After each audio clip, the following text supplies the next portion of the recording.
sea lion type looking thing is to start your clay kind of barrel shaped like this, and a little wider at the bottom than it is at the top. Normally I would smooth this all in, but for timely purposes I'm going to go ahead and start it. So just thumb right down the middle. If it hurts your thumb or the clay is too stiff, you can use a dowel rod or a spoon handle. And then I'm using like my whole hand to start pulling it up. And I focus on making it tall, like keeping it taller than wide. I'm pulling it up this way. And then before it gets too tall,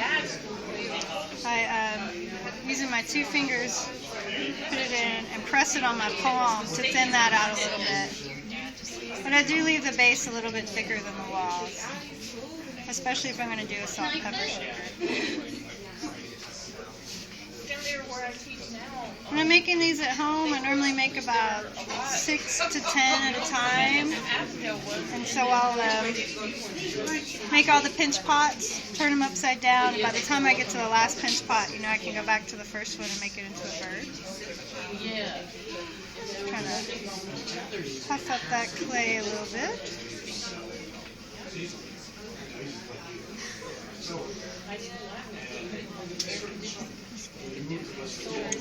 Going through, and if I feel like a big lumpy spot, I'm just trying to get that a little bit thinner.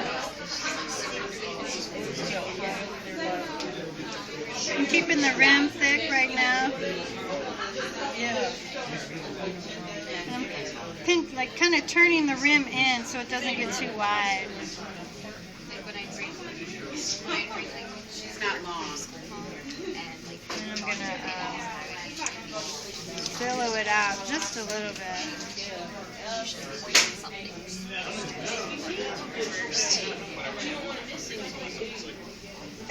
I don't mind if the clay's kind of lumpy because I paddle them. And when I'm using a smooth clay, I shave the whole form with a Sureflorm and then a serrated rib and then a red rib to smooth it all out. A clay this groggy, I don't normally do all that too. I just paddle it.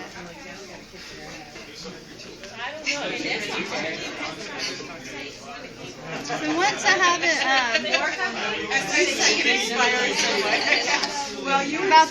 about as big as I want to get it, I don't want to get it too thin or it's going to get floppy. Normally I'd turn it over and let it sit for maybe 15-20 minutes. But then I just kind of look at it and decide where to squeeze it. And so that's a low spot. So I'll have that towards the back.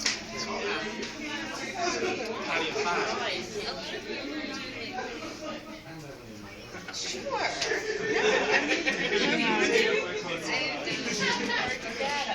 I don't know. The clay's this fresh. You don't really have to use slip. I'm going to use kind of score it across the top. Really rough it up. Get a little bit of clay.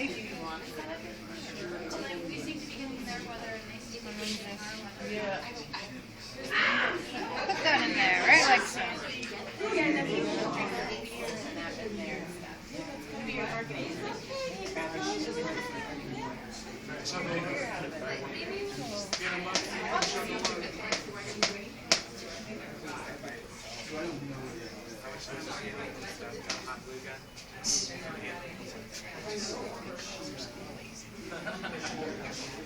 And so from here, I kind of try to decide, like, what's the head, what's the tail. I think this side's going to be the head. So kind of. Yeah, that's what I thought. Give it a little base.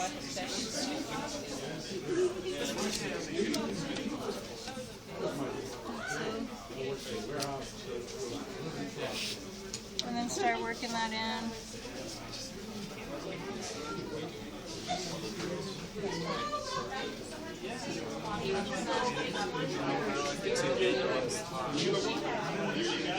And when I pull it, I don't make like an even thick.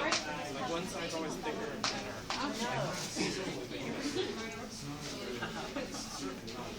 A lot of times, like since this is the tail, a lot of times I have too much clay and I'll just pinch this off and I'll put it over here for the head.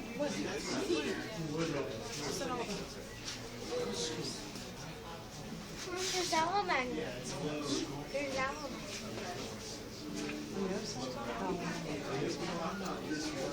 Kind of,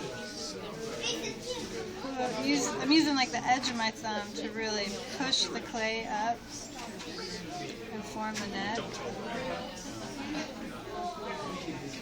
I'm going to add some more clay here to the head.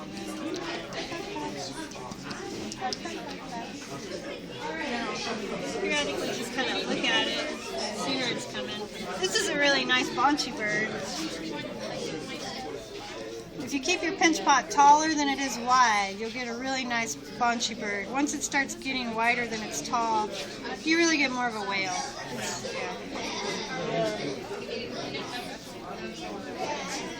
I'm going to refine this tail a little bit. You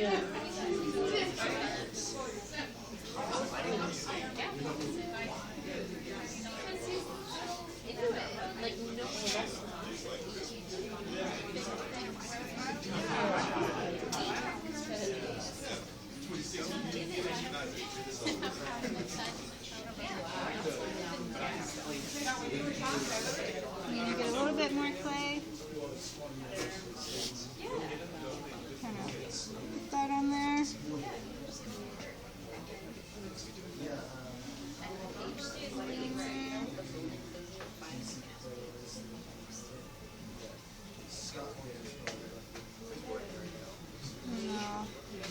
Work all this clay in and then fold it down. I don't like the beaks to get too pointy.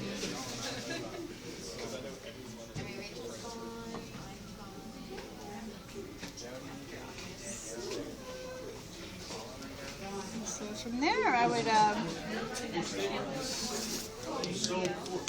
let it sit up a little bit. Maybe take a rib, kind of pat it while it's still nice and soft.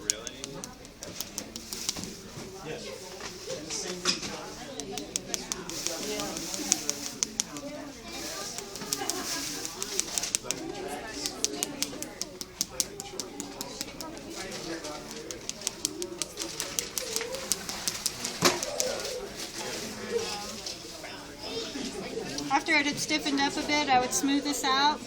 You know, I don't want to squish it down right now or lose any volume. And then I would refine the beak area as I went along.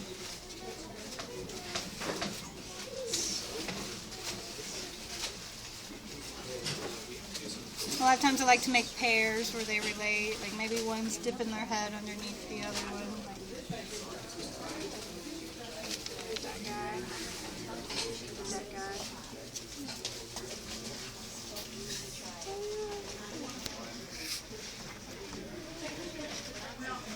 And then when they're leather hard, I just poke a tiny hole somewhere at the base so that their air can get out.